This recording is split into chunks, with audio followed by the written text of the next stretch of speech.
architecture build the world. Mentality of investment and investors. Don't look around. Once you start to look around, you will fall down.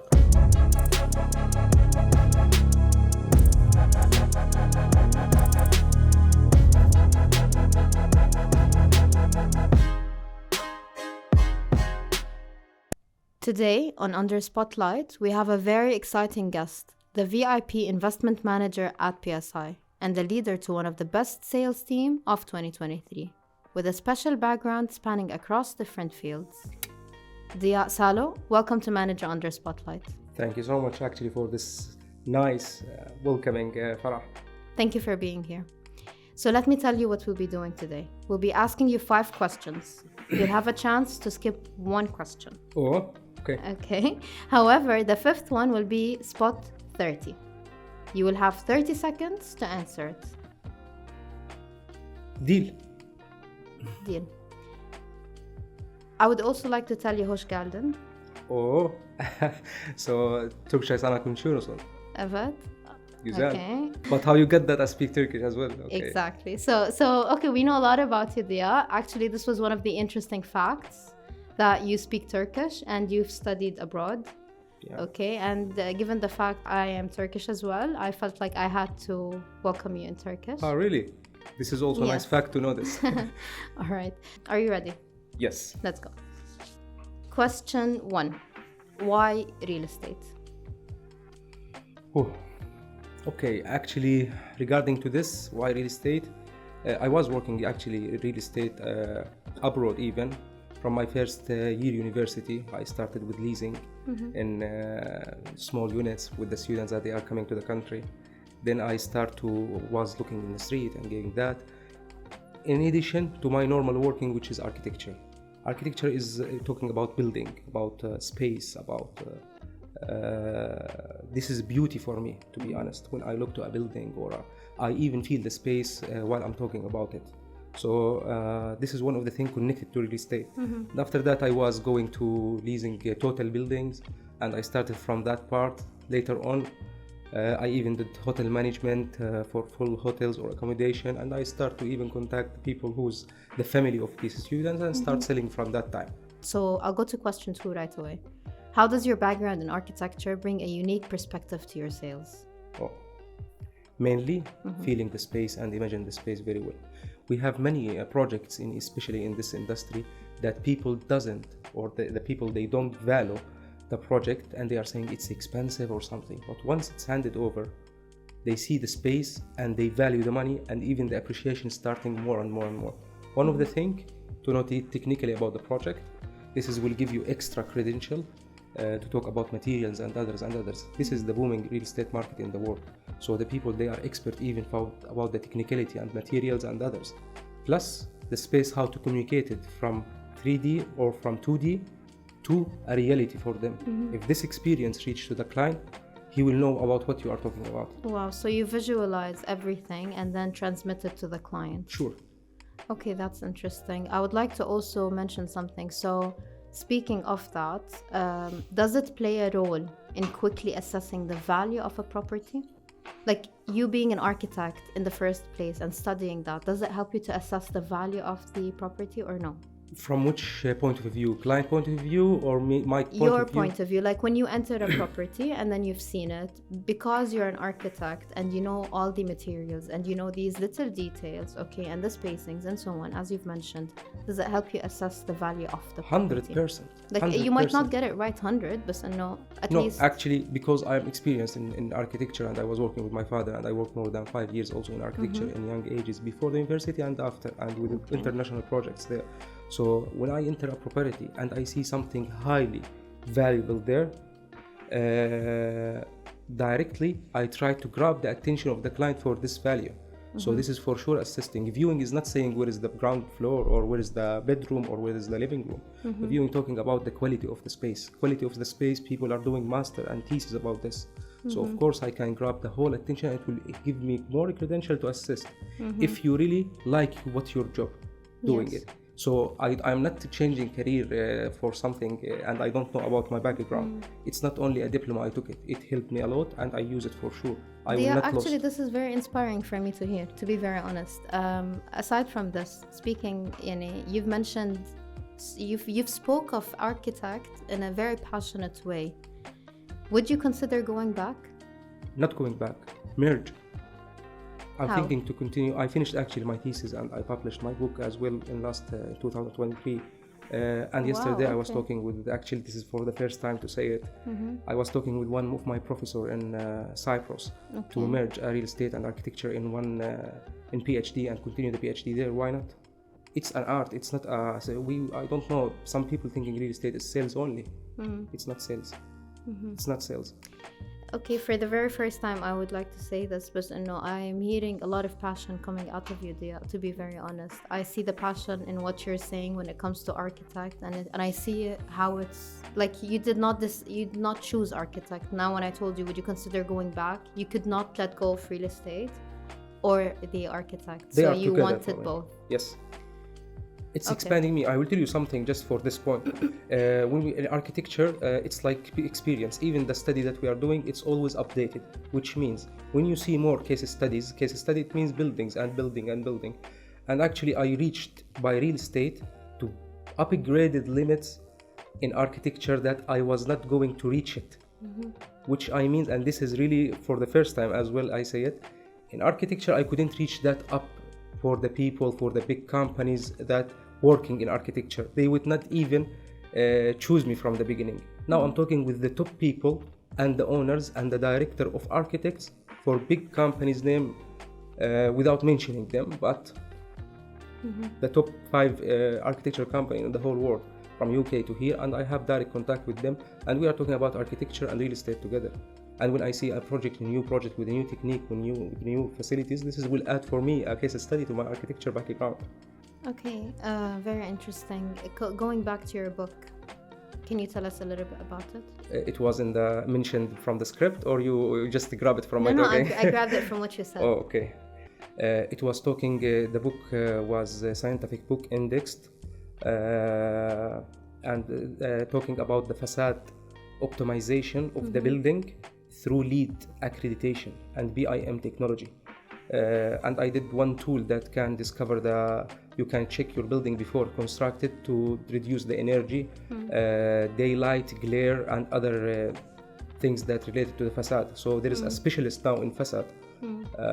And this is what I'm doing and what I'm checking, and I'm still reading articles.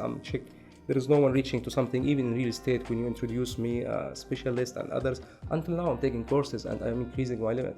It's always nice to stay learning further and further. Exactly. You shouldn't actually stop because there is new techniques happening every other day. Exactly. Question 3. Okay. Could you share a quick example of how your architecture, since you're talking about architects, yes, let's focus a little bit on it. Could you share a quick example of how your architectural skills contributed creatively to solve a real estate challenge? Like, did you ever face any challenge where you've actually used that creative side in you to solve it? There is something, actually, I don't know if you heard about it. Okay. This is why you asked this question. I'm known for one of the deals in the market that the people, they were asking, a family for example, they were asking for 8 bedrooms villa for a specific project only. And the challenge was the developer only delivering 6 bedrooms.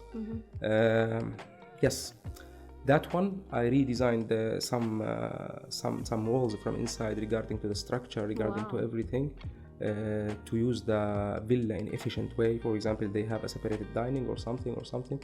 So I create a design under the policies and under the regulation of them totally for sure, as a new ideas to be done inside the villa without touching anything regarding to structure or design or the regulation of the developer as well. So at the end, yes, they took it and they were going to upload that one. So this is one of the small challenges about it. Okay, that's interesting to hear. So technically, if there is any clients that approach you and they would face some sort of they like the property, they like the unit, but then at the end of the day they find a section to it that they would want to enhance or add on something to it. You would use your mind creatively. Like you, in my head, okay, how I imagine this, you see it as a floor plan and you just redesign it in your head immediately. Is this how it is? Yes, actually you can, but I will I will tell you something. This kind of tier of people, the people who wants to live, because as you mentioned from the beginning, most of my people that I'm talking with and my client are investors, that they don't pay attention even to the layout, rather than the capital appreciation and return on investment from this property. They care about how much they put the money and how much they return money on it. This is most of my people that I'm talking about regarding to location and specific issues of the project. Of course, amenities and facilities, it's the top. And you told me why architecture. I will tell you something. For example, I will mention one of the greatest legend in the market, Muhammad Al-Abbar. Muhammad Al-Abbar, when he's always talking about his projects, most of the talking about just the amenities and lifestyle of the project. Yeah. This will add more value to the project rather than going of what is this and what is that and what is the payment plan and what is the sales they are talking about. So without amenities and lifestyle that will be attached by architecture, the project is nothing, for sure. Correct, because like if you would want to sell a project, if the project, sometimes it's sellable on its own whenever, if it looks astonishing or nice, it sells it on its own. Yeah, exactly. And the amenities I'm talking about, for example, the lifestyle, it's not that you attached it. There is also many studies how to attach a lifestyle to a place to make this place livable. And you cannot go, for example, Burj Khalifa, away from Burj Khalifa, but the landscaping and the fountain issues and the accessibilities that they did it around Burj Khalifa attract more numbers of the numbers that they were expecting. Okay.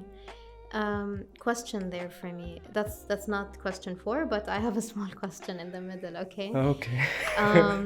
Can you name a project for me that is as beautiful, like from your end? If I might see a project that is beautiful, but then when you have that architect eye set, you might see something different. Can you name for me at least 2 or 1 project that you really find astonishing? Like, wow. Even if it's in Dubai, like across the UAE, it's fine. Apartments or residential, let's say, or compound community. Let's choose one compound and then one tower. Wow. Actually, look, I will tell you something, and maybe the architects will understand this. Our mind is to criticize.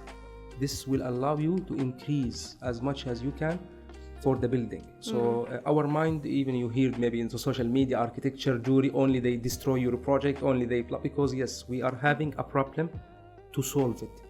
This is how everything gets refurbished. Yes, so any project, any architect will find something to criticize because there is nothing completed. But regarding to villa project that I really stand from my point of view, all terms, not regarding to location. Okay. Yeah. Not regarding to location and away from the market.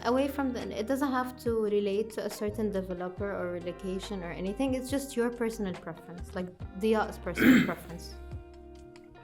I found Al-Ramhan one of the greatest one regarding, because I will include the landscaping plus the project, the volume, which is the villa, and the void and the others and the accessibilities and the separation of everything, winning from all sides. Al-Ramhan project by Muhammad Al-Abbar, Eagle Hills, because of not just the villa type. I have one villa, for example, in another project could be more nice as a villa, but you ask me architecture and as a project. As a concept, maybe because it's new to the UAE. This is a master plan, a really promised master plan. Anyone will grab his attention when we just put the master plan without looking to the villa, how it's separated everything, how the accessibility, how the island, it's many islands inside one island. And I loved how they said that it's like you're bringing the Maldives to the UAE. Exactly. But now I've heard that Al Fahd will be similar at some point. I don't really compare this and that, especially with the project, because really each project has his own or its own, let's say, credentials regarding to many things. Al Fahd has a points there, let's say, regarding to also the location of Al Fahd. Al Fahd is separated because of you having a main street entering Al Fahd Island, This will give different things if they solve it in landscaping issues, maybe under the it will be great, but we should look more, later to see more, because at dark, they always do a project, stunning projects from most of the time. So, but this is something and that one something, even if they are next to each other. That one, it's a private villa, private beach for each villa developing. So they lose more area to provide this luxurious issues.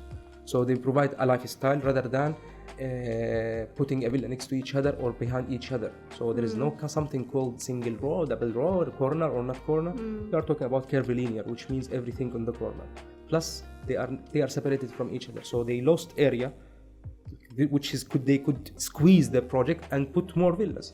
So this is something and this is something. All the pictures I've seen for Ramhan, to be honest, are very astonishing. I felt it's breathtaking. You see, it's waterfront, which is what's required nowadays in the market. And it looks amazing in terms of color, in terms of spacings, the natural habitats that they're keeping in. All of these factors are amazing, to be honest. The area as well, the dolphins that you're talking, the water.